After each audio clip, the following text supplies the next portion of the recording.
Hello, welcome to another episode of my little show. It occurs to me that I have not properly introduced myself yet, despite the fact that we have spent so much time together in these many episodes. You might know me as the son in the Strano Amore family.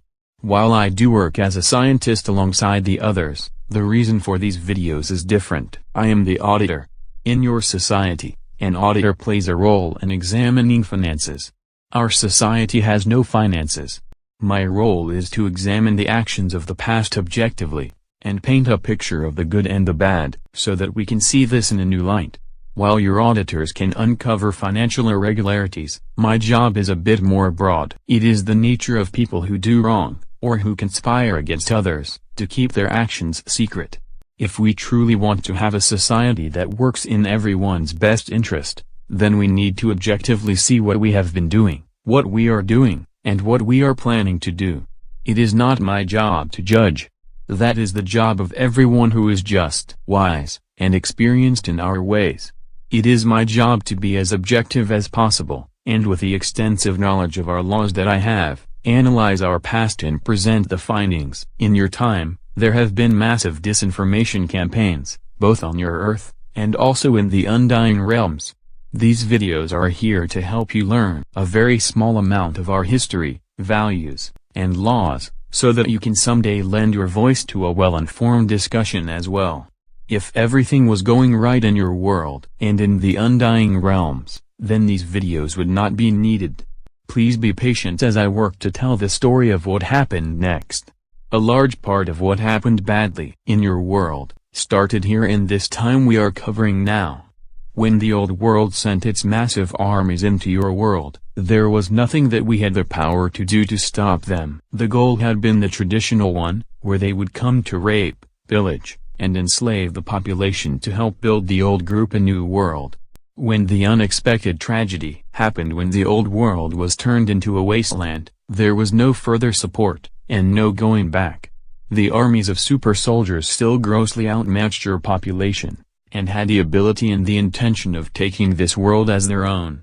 As for your population, it is unsure if the vile practice of human sacrifice existed before the armies came, but it is absolutely certain that they forced this, and other vile practices, on the inhabitants of this era, while your world was in the many years of its captivity. A little while after the tragedy in the old world. Okay, after talking a long time on this, it is clear that we have no choice but to get rid of the armies in the new world.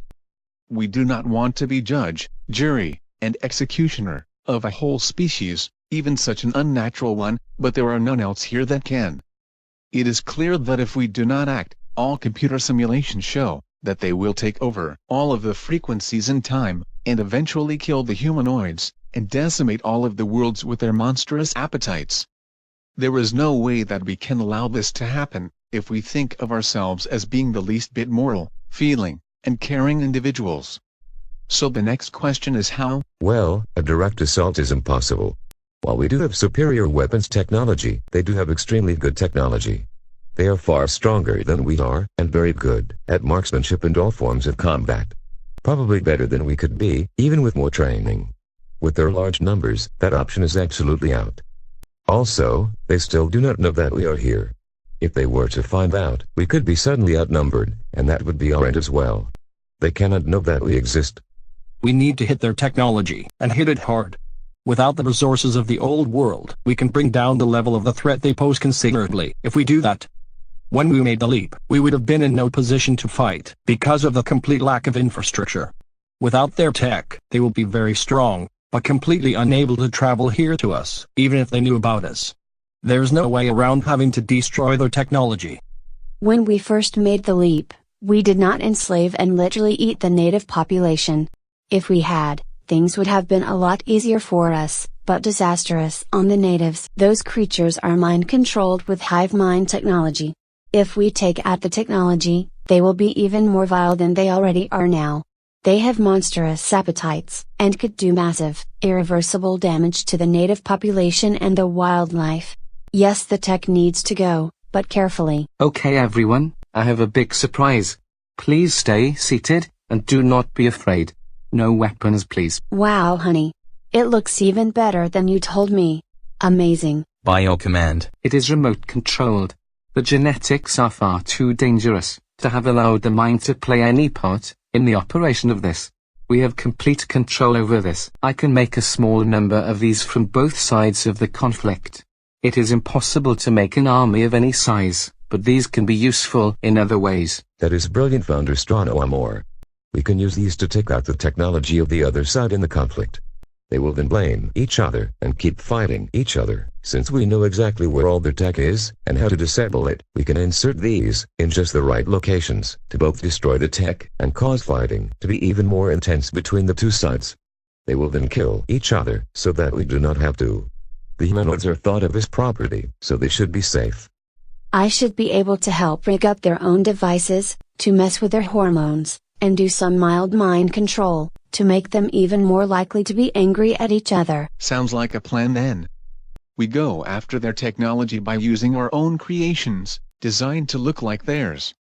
We remain hidden, yet can destroy their tech by remote control. They then blame each other and fight more.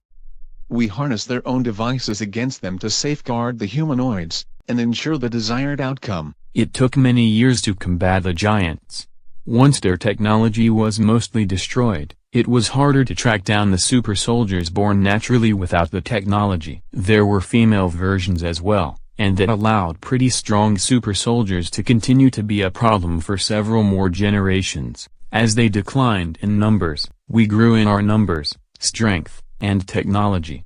We were able to finish taking care of all remaining super soldiers, returning your world to peace. When the reign of the giants was over, so too was the long era of cold that the world had been in since before modern history. The start of a new warmer time, and the promise of the long sought after peace for both of our peoples, gave us all a renewed sense of hope. Founder Bskandam was indeed able to finish his project, that revolutionized everything about our understanding of dimensions.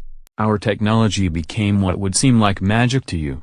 The unstable era of the past was over, and losses like those of the group who would rather die than come with us were becoming far fewer. But new problems arise, and your modern history has not yet started. Please stay tuned for more.